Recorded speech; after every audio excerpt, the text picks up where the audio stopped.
You think you just fell out of a coconut tree? Men do not menstruate. Some women have penises, right? Some men have vaginas. Oh man, you don't want a grandkid? Oh man, well dude, you're a weak man, dude. LGBTQIA+++, and then we included men who dress up like women and mock women, like influencer Dylan Mulvaney. Everything Manly Podcast is a place where men can come to be taught and encouraged to think and act like men in a world where men are being feminized. John and Tommy are two men who want to encourage men how to think and act in a feminized world. Hey man, are you tired? Wore out. We are not going to include the guy we've been working with because we've heard some issues with some other people who are building houses for these people here in Western North Carolina are getting slack from the North Carolina state government. They're confiscating these houses and making people live in tents. So we don't want to let you guys know who we're working with up here. So that's why he's not here. But let me tell you one thing. We're going to talk briefly about what we saw, what we did, and why people need to get involved. So why don't you tell the people what we saw?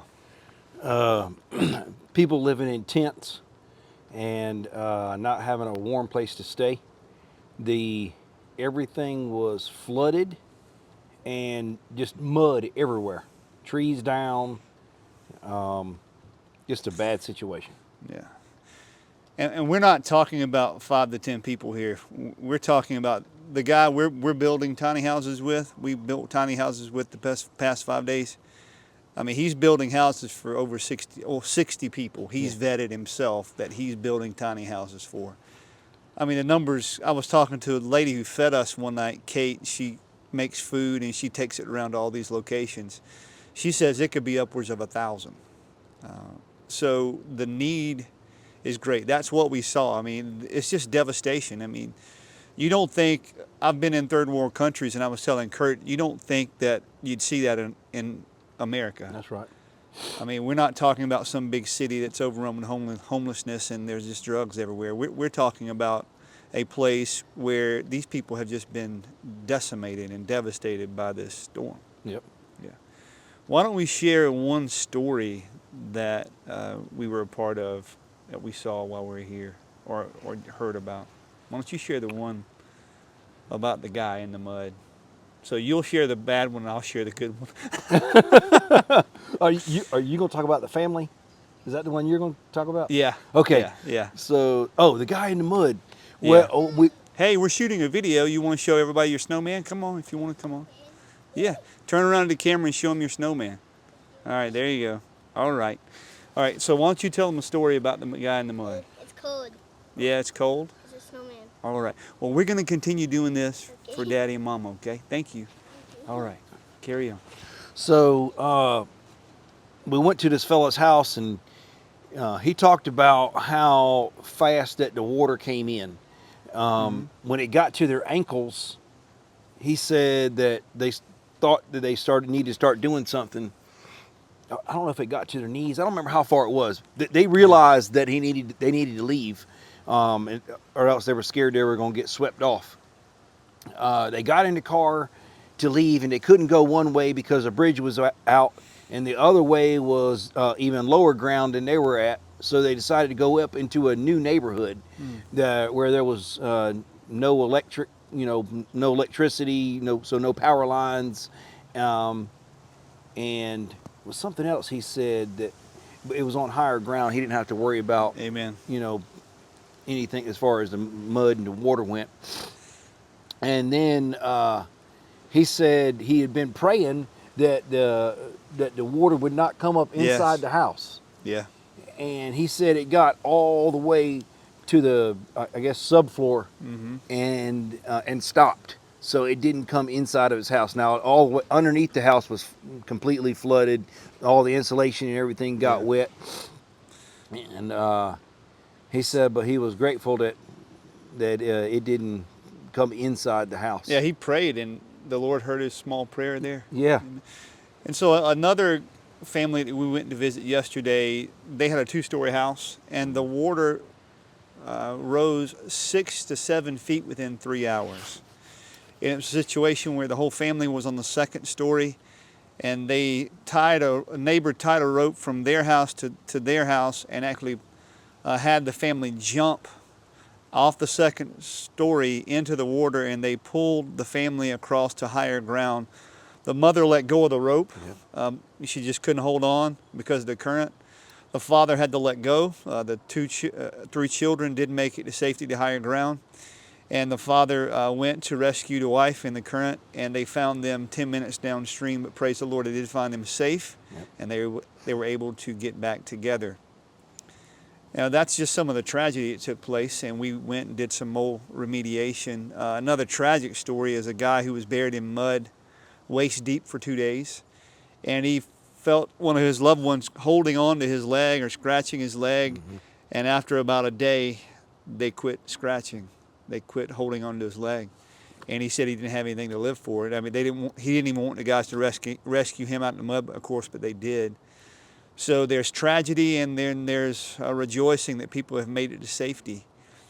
But this is the reality on the ground. I mean, I don't care what you're seeing in the news media or what you're probably not seeing anything. The news cycle has moved on. Yep. To Trump and Kamala Harris and other things. But we can't let you forget this because there's such a need here. That's right. I don't care if you're watching this or listening to this on a podcast, on Everything Manly Podcast.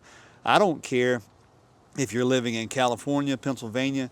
You need to be involved because these people in your country, they have a need. And it's a very serious need. And it's not going to be something that's going to be fixed in a month. This is going to take years to recover from this. I mean, some of the stuff that Kurt and we saw yesterday, we looked at each other and we said, how long will it take for them to recover? How long will all this trash will take? I mean, because if you look at one river, the rushing water pushed trash and cars into trees and mobile homes off their foundation into other people's property. This is going to take years to recover, so you need to be involved. If you're a man, I'm going to tell you right now, if you're a man, you are made for such a time as this. That's right. You need to get up here and serve these people. I don't care whether you're a Christian, whether you're an unbeliever, I don't care who you are. You need to be here serving these people. As a Christian, we have a foundation as men to why we do what we do, because we love people. We want to help people. But everyone needs to be involved. You don't need to be a pansy. You don't need to sit in your comfortable living room. You need to count the cost and get off your couch and put your money where your mouth is and come up here and help these people, mm-hmm. because there's a real need here. And that's why you need to be involved. There's just a need. Yep. And men just need to step up and be men. Anything else you would like to add? I couldn't think of anything other than maybe the young man that we talked to at the 2-story house. Yeah, why don't you share that story? That's just a great story to end on. Yeah. So the young boy, we asked him if he was a believer, and he was like, "Yeah, I go to church, and I believed." He said, "But he said after this storm, he said there's no way I could not believe." Amen. Is what he said. And so what you see is you see tragedy, and we say, well, some people say, well, God, there's no way a loving God could exist and to see a tragedy like this. But you see, when tragedy strikes, you see these small pockets of God's grace of saving that entire family. Yep. And because of that young man was stirred to say, how can I not believe in God? Mm-hmm. Now, the other guy that lost his loved one in the mudslide, you could say, well, that's why I don't believe in God. But you can't be selective. The same God that gives mercy is the same God that allows things to happen to people that we can't understand, because you're not omniscient, I'm not omniscient. But one thing I can challenge you to do is roll up your sleeves, come out here and get to work. If you want to be involved in this, we're going to potentially put together another team in December and come up.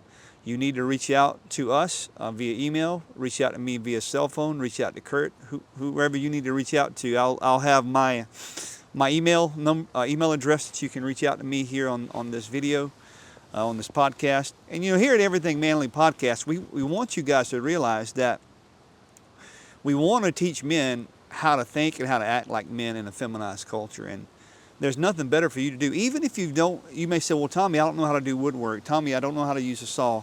You can run a broom. That's right. And you can learn, and you can shadow somebody until you learn. But really, this is, I can't say it enough. There's a need here, and men need to step up and be men. And women, you can be involved too. I'm not going to exclude you from this. You can be involved also. I mean, there's just things that need to be done all the way around. We had 2 ladies, older ladies, with their sons here this weekend, picking up lumber, and although they couldn't lift plywood, they could pick up lumber, they could sweep up, and just keep things moving. Yep. So thank you guys. We appreciate you. We hope this video has been beneficial. This podcast has been beneficial. So, you know what I'm going to tell you? Go out and be a man. Do not let this world push you into a pansy. All right?